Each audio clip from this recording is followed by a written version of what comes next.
invite Grace Ajay, who holds a Bachelor of Pharmacy degree and a Master of Philosophy in Health Services Management from the University of Ghana. She's a member of the Pharmaceutical Society of Ghana and the International Pharmaceutical Federation. Grace has over 10 years of experience as a pharmacist in the private and faith-based sectors. She has consulted widely as an external clinician at the National Health Insurance Authority in conducting clinical compliance audit. Grace currently works at the Catholic Health Services Trust, Ghana, and coordinates publications for the institutions. She has a passion for research and has 11 papers to her credit published in reputable journals. She has also served in the capacity of a reviewer for many journals. Her research interests include adolescence and reproductive health, patient safety, health policy, and global health. So it's a real pleasure to have Grace speak to us this morning. And please, let's welcome Grace to the podium so that she can do her presentation. Welcome, Grace.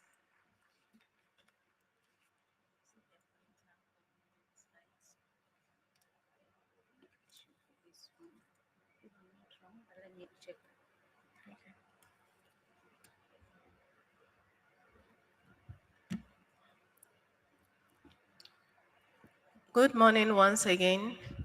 I'm grateful for the opportunity to speak about an issue that affects HIV outcomes.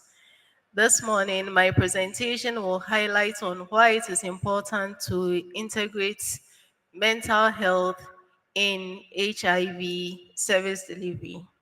So you would all agree with me that people who live with HIV at a high risk of having mental health issues.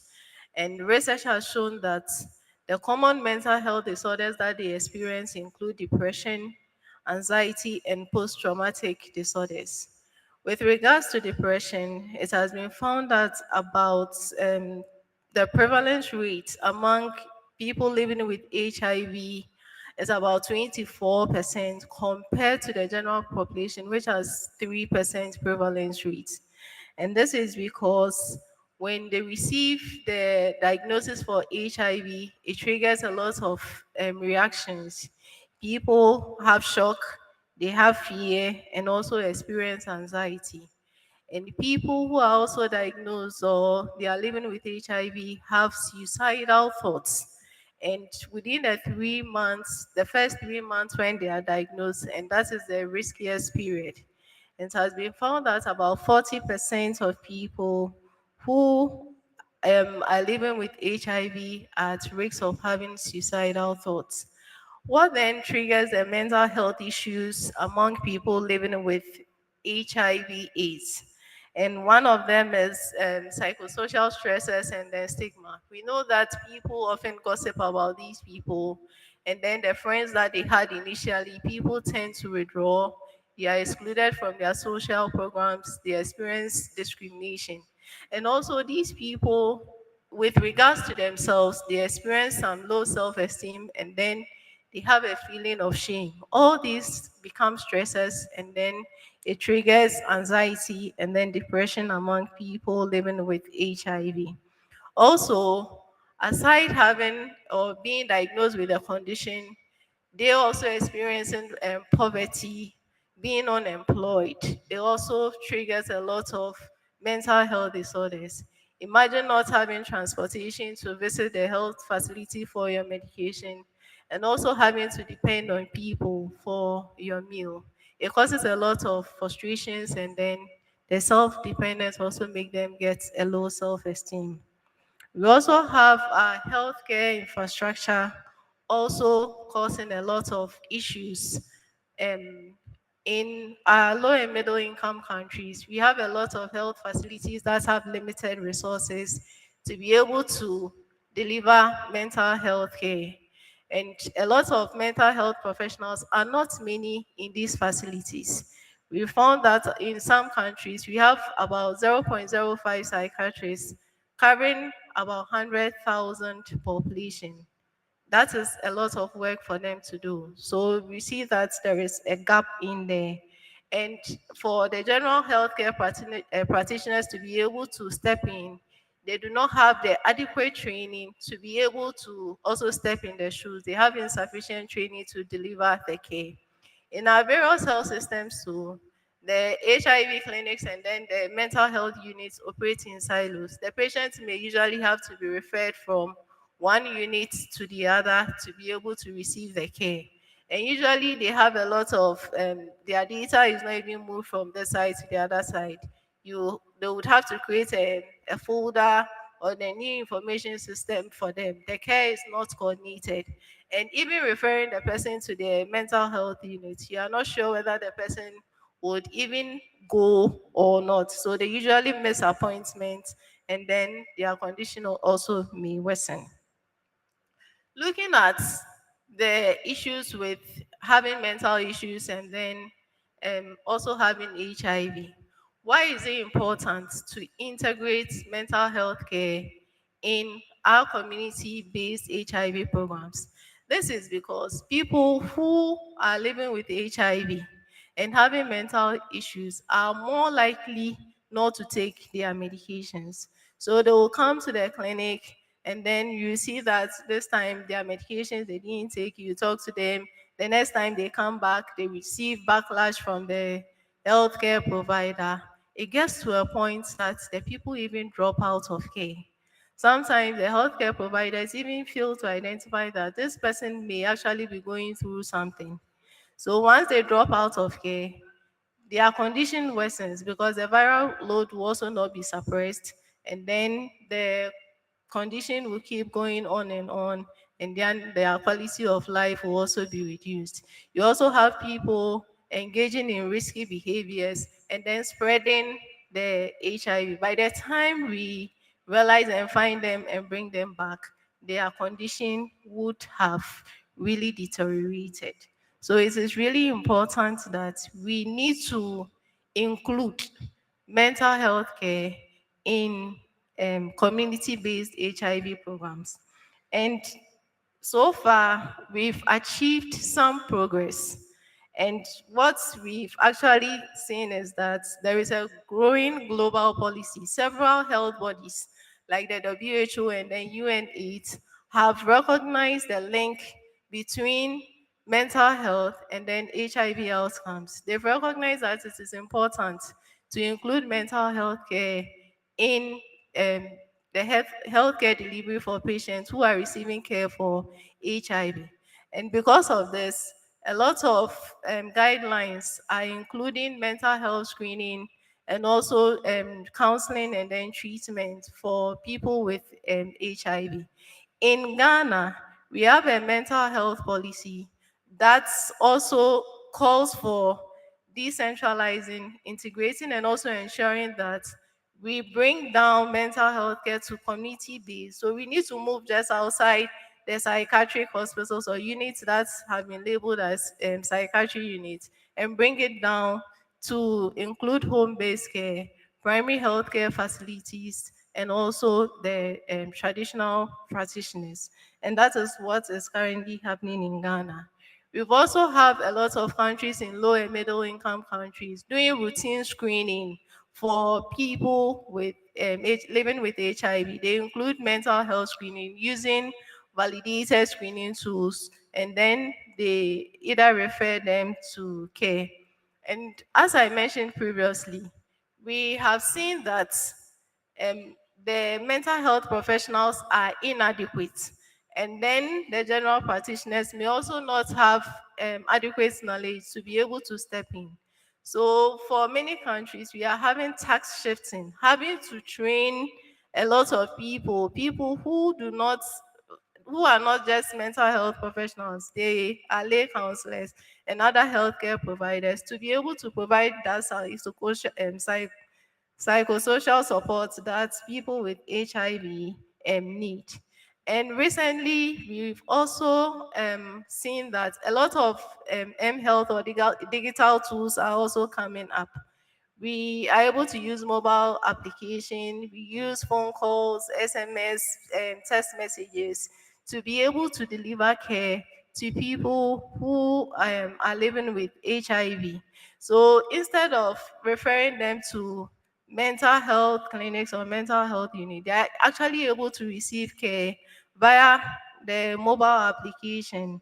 And people who will not even be able to travel will be able to receive care at the convenience of their homes. And it also reduces the stigma that they experience when they happen to try to enter a unit, and somebody will think that, oh, is this person getting mad, or is this person actually having a problem?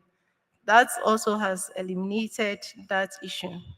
In spite of the progress that has been made in several countries, we still experience key challenges.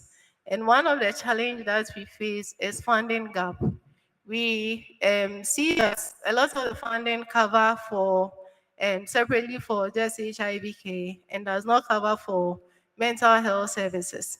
And so even the reporting system does not even require that you report on mental health issues in such a population.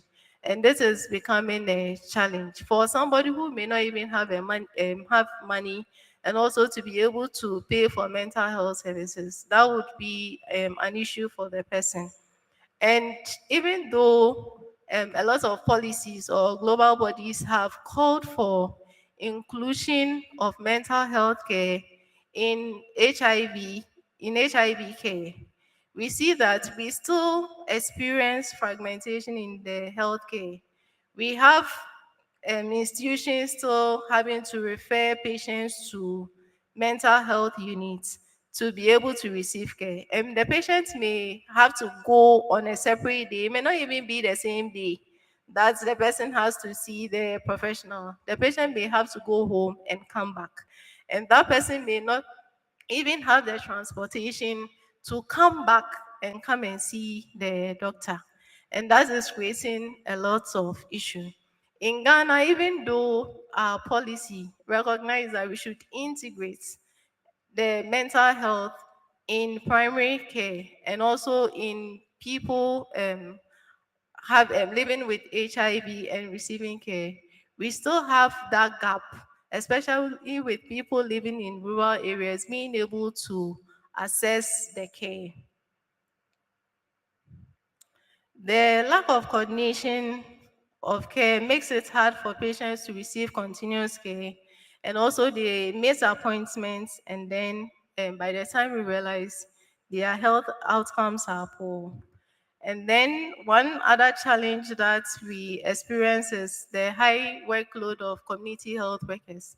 Since we want to decentralize care, or we want to include mental health care in community-based program, we have a lot of community workers being burdened with a lot of tasks. So being able to add mental health to also the tasks that they are supposed to complete, it's adding a lot of strain to them, and then sometimes it makes the integration also difficult. And then our cultural beliefs, there are certain um, cultures that believe that mental health issues are actually spiritual. Some believe that it is caused by witchcraft, and then so for people to see someone actually entering a clinic or something to receive a mental health care, it becomes an issue. So because of cultural beliefs, it becomes a barrier for people to accept care when it's introduced into community-based programs. So to be able to improve on that situation, we need to educate the people about the mental health issues. And then also, we need to bring the leaders on board to be able to have the people receive the care. So, in summary, I would like to say that having separate data systems for HIV and mental health is problematic. It makes it difficult to be able to track the patient, know whether the patient is taking their medication, and it makes effective integration very difficult. And having separate mental health units, it makes people feel that they will be stigmatized. So if we do not have labeled mental health units, but we are able to integrate the mental health care in the care, people are more likely to receive the care. And then we need to engage community leaders to improve acceptability, as I mentioned. And to move beyond the silos, it requires that we have coordinated financing. The financing should not just cover for just HIV care.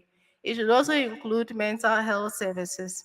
And then also, we should not have separate data systems. If the patient is being attended to by the professional, we should be able to track the data at any point in time. We should know how the patient is doing, whether the patient is actually receiving the mental health care or not. And then we need community-driven approaches that integrate both psychosocial and biomedical needs of people living with HIV. Thank you.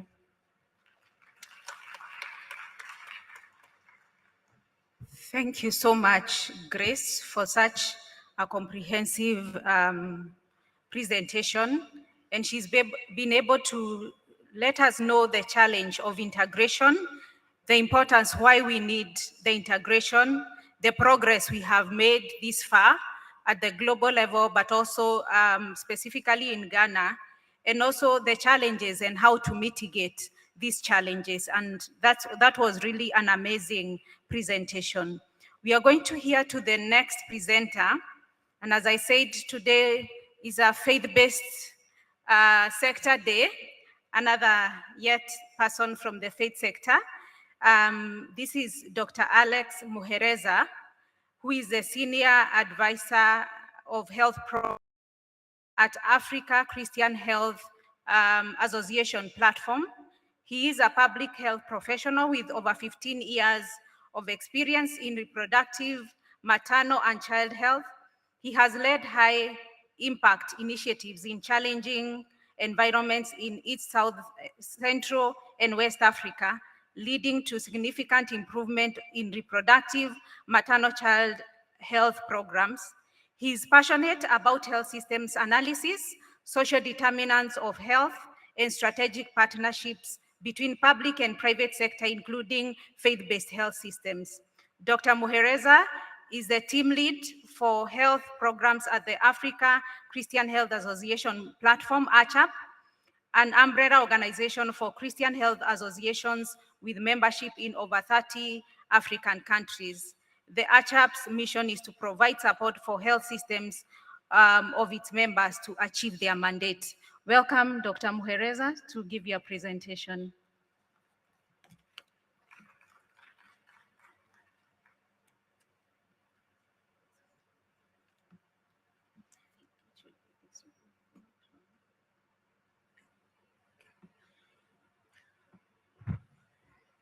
Thank you, moderator. Good morning, distinguished delegates. As introduced, I work for a network of faith-based health facilities in 30 countries. And as you are aware from different countries in Africa, faith-based health facilities play a significant role in delivering healthcare services in different contexts. Why is mental health integration very important? And specifically today, I'm going to be talking about leveraging the opportunities we have in the faith settings, faith-based settings. Mental health is a growing problem, as alluded to earlier, and yet it remains one of those areas that are underfunded and receives less support. Faith-based health systems therefore provide an opportunity for bridging this gap, because faith-based systems, not just the health facilities, but talking about churches, mosques, the schools, training institutions, are able to reach deep in the communities and be able to reach families and deliver psychosocial support. I'm also proud to note that the faith sector has the biggest congregation each week everywhere, which is an opportunity, meaning anything happening in each of the families, can easily be noticed and be addressed at that particular point. Faith leaders are therefore trusted as messengers of hope, but also key messages. And where systems operate very well, they are able to bridge the gap for service delivery.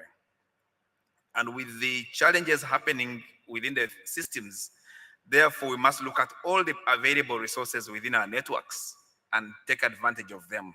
We've seen the situation around COVID. Now we are facing challenges around funding of systems.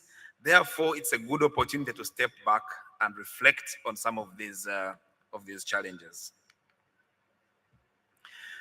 So I'd like, before I go a bit deeper, to give you a historical perspective of how faith-based health systems have been a part of the HIV response. You'll recall that in the 1980s, when HIV was coming to surface, there was a lot of despair, a lot of fear, and a lot of stigma, with the depression within families ranging 40 to 50%, and faith-based systems therefore struggling to be able to deliver care.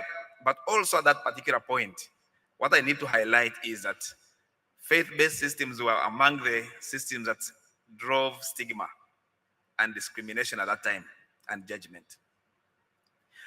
As we approached the 90s, I think reality was beginning to come home, and we're beginning to realize that these were not evil spirits and these were not judgments from God. Different countries, I can name a few, like Uganda, where I come from, were among the first people to appreciate the situation at that time.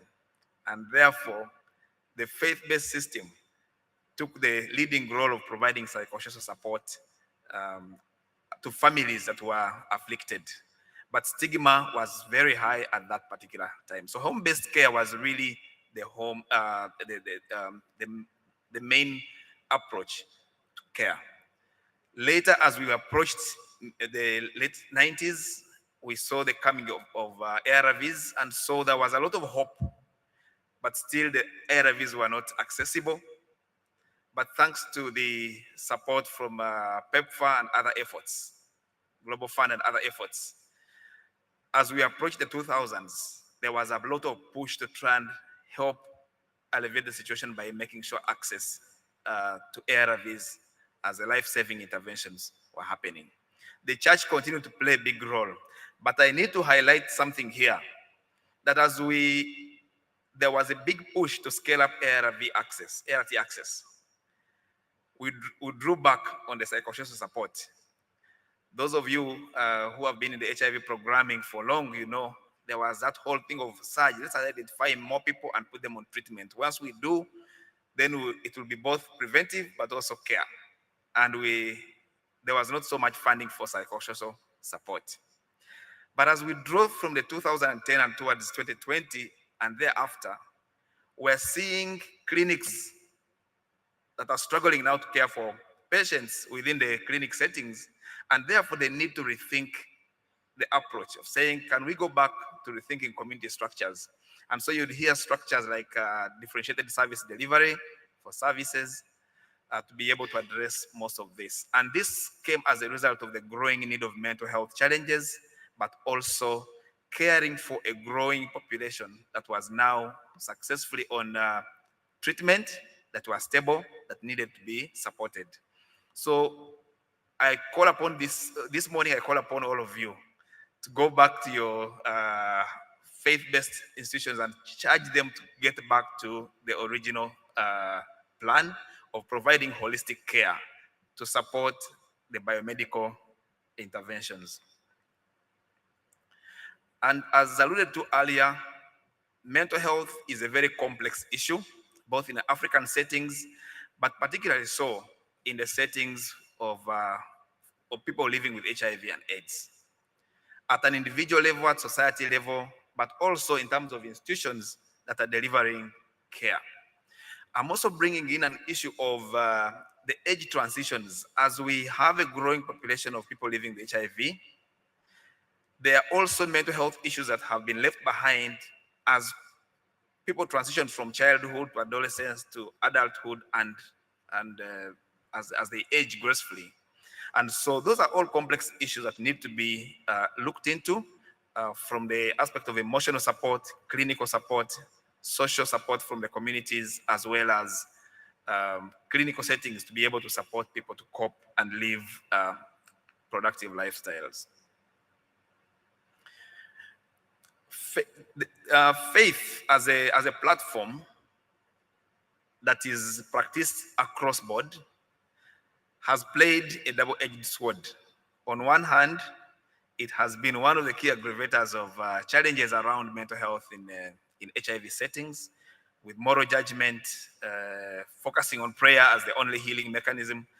And yesterday we had a detailed conversation around this, where up to today, we still have groups of faith that are still advising people to leave treatment and go for prayers. And so that whole issue of internalized shame remains to be an issue from the faith side. But we are seeing a lot of opportunities also on the other side, that if we well leveraged, it can be able to elevate hope and belonging and create a lot of safe spaces for delivering this differentiated service delivery and other modes of care through leveraging the strong systems. Across all faiths that we have interacted with, we know that faith calls for love, calls for being non-judgmental, showing compassion, support, and healing. And therefore, once we go back to asking the church and the mosques and other groups of faith to come back to the mainstream, we will be able to deliver these additional benefits. So the model we work with is really basic. It's not any new model. Most of you come from African settings where even as you're living in Accra here, if something happens in your community, by the time you get there, everything is already sorted. Who does that? It means the community already has its structures. So this community has a government, the community has women's groups, youth groups, it has the church, it has a local health unit, it has a school. And therefore, our approach to community health in integrating mental health and other services is to call upon all the other efforts within the community. Grace alluded to earlier to the challenges surrounding the overburdened community health workers. Community health workers cannot carry the burden of the community. But within those same communities, there are elders, there are church elders, there are lay leaders, there are youth leaders. We can call upon all those efforts and bring them together to be able to promote health and well-being.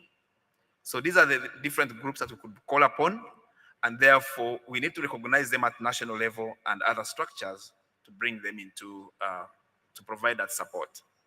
The barriers have been mentioned earlier, the weak referrals, the limited capacity of healthcare providers in mental health, as well as the ongoing stigma, and then other places where people prefer only spiritual care.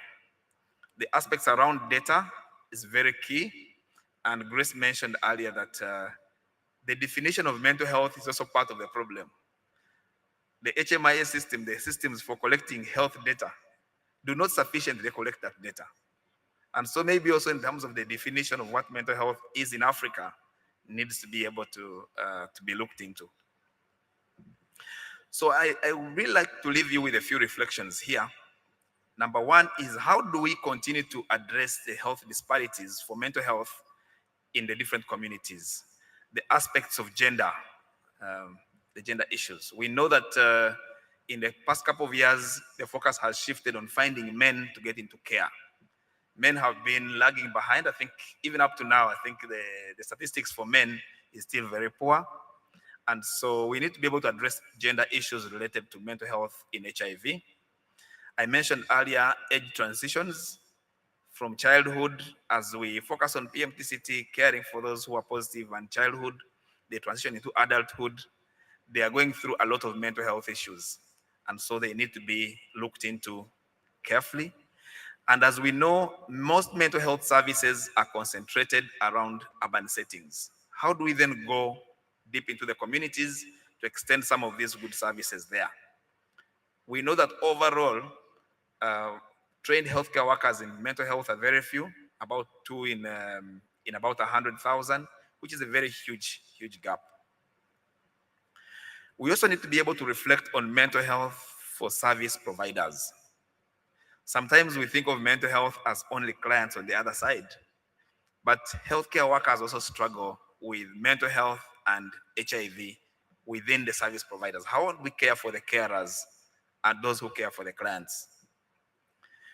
Can we also reflect on client-led programs where we're able to leverage the experiences of those who have been well supported to be able to support others? I grew up in a community where we knew one gentleman that had challenges with mental health. He used to throw stones at us when we were kids. And after losing touch with my community for some time, I went back after close to 25 years or 30 and found the gentleman got well, remarried. A man who was living in the bush is now living happily with his family. So meaning mental health can, once somebody receives support, they can go back to normal life.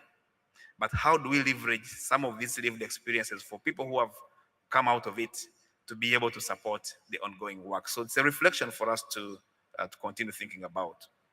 And how do we set up successful mental health models that reflect African settings?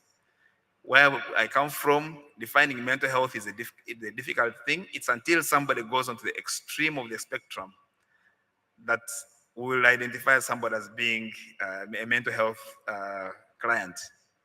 But we know that mental health is a spectrum. It has a lot of varieties in terms of this work. And so we need to be able to define mental health in our own context of Africa and be able to design successful models for this kind of work. So there are key recommendations for the different actors here. For government, I think it's more to do with prioritizing mental health in HIV settings, being able to train and include faith-based structures in the service providers, among the service providers. You will notice that even where services are provided, most of them are provided by public facilities.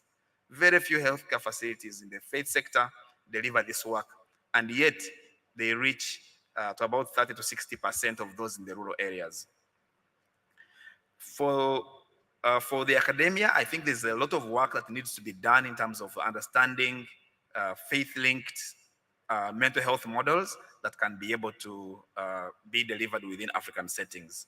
And for the faith sector, prioritizing psychosocial support as a core mandate, including that in the sermon guides, including that in the being able to interpret what the scriptures say regarding mental health, and using that to deliver a message of hope, to destigmatize mental health, to destigmatize HIV as a call for the faith sector.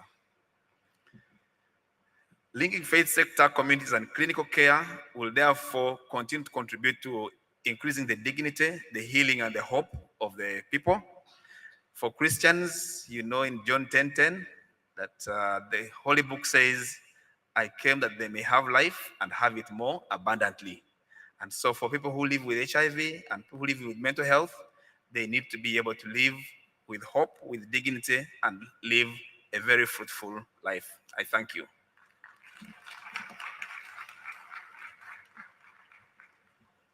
Thank you so much, Alex. Yes, indeed, another very powerful presentation, and really getting to know what the faith sector is doing, its role in the mental health agenda, and he's been able to take us through the journey of the faith-based and how different models are being documented, and how integration of mental health is happening within the faith sector. Also, he has alluded to the barriers, and I think our key message also is a need for caring for the carers. And I think that's quite important and has challenged all of us on how we need to engage. I'm looking at the main session chair so that he can allow us to have 5 or 3 minutes of reflections or questions, because we started slightly later. Yeah. So I want to open up this time to us, to ask questions to our panelists, or you can reflect on what is happening in your own context. Indeed, all of us are affected in one way or another by this challenge of mental health. through stress and many challenges, especially this year. I think it's been quite stressful for all of us. So if you have any question or reflection, please feel free to raise your hand and we'll be able to have you speak. Yeah, there's a question up there. Good afternoon. Good morning, everyone. My name is Barbara Kemigisa from Uganda, and I'm really grateful that we are having mental health integrated in HIV services. So mine is not a question, but I would love to give a few statistics, and that is like 1 out of 4 people globally is having mental health issues, and 1 out of 3 people living with HIV is having mental health issues.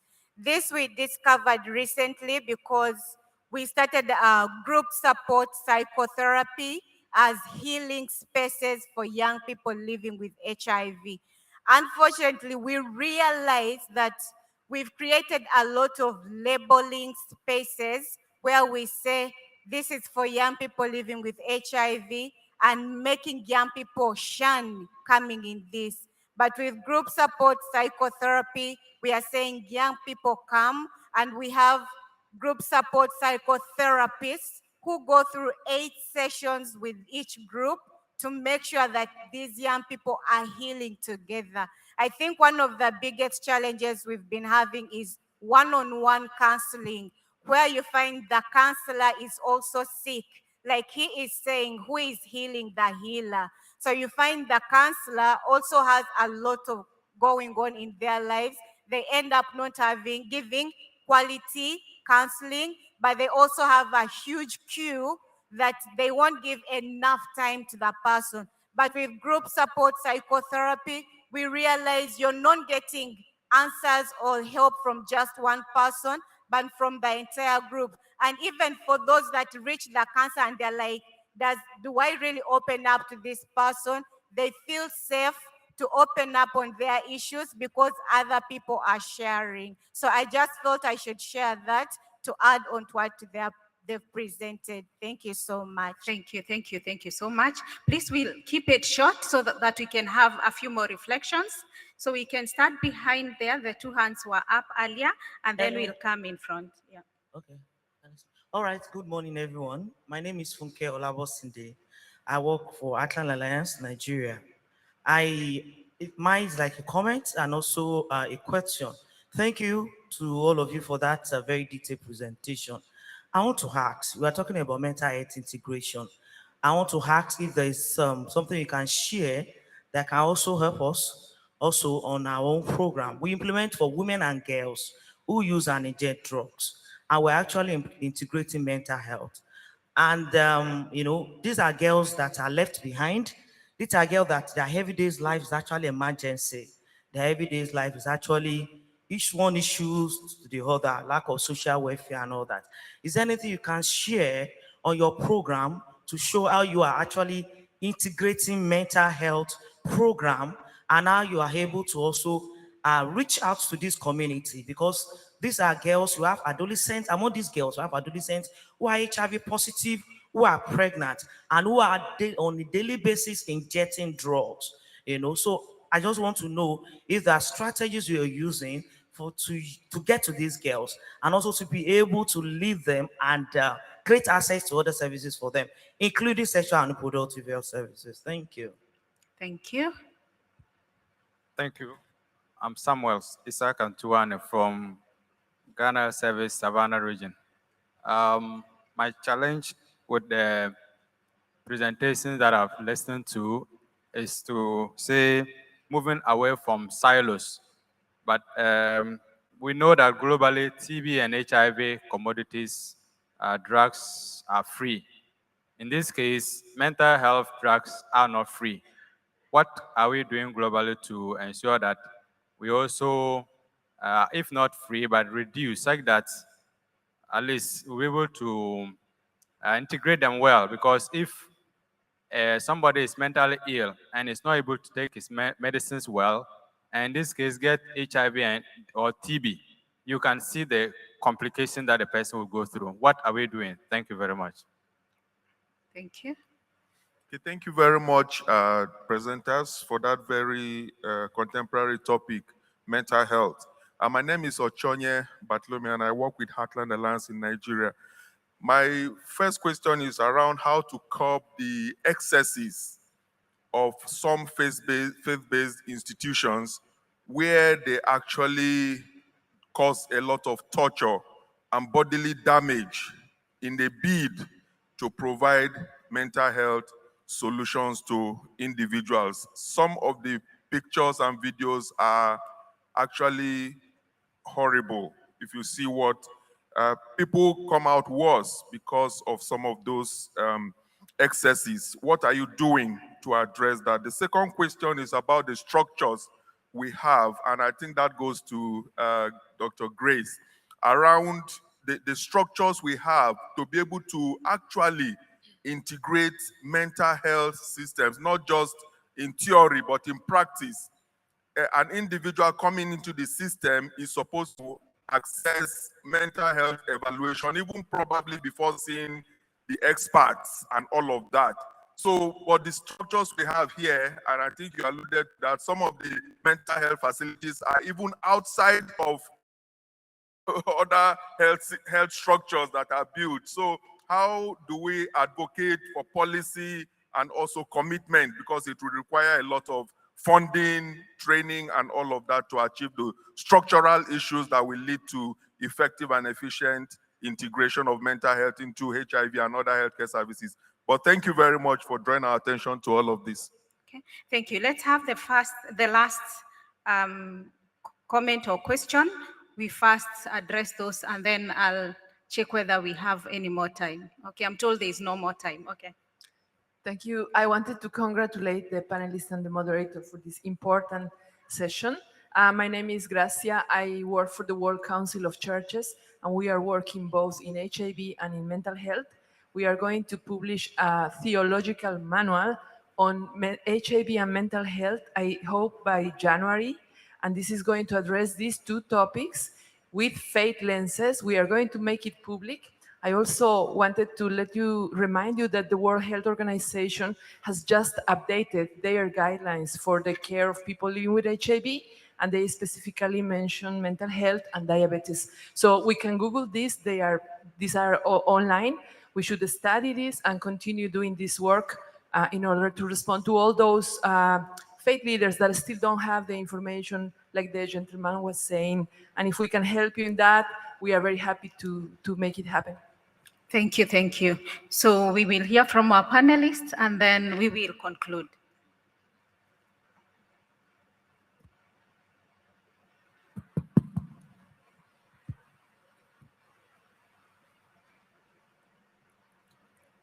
So on the question about mental health medicines not being free and how we can integrate that as far as HIV care is concerned, we just like we have a national health insurance in our country.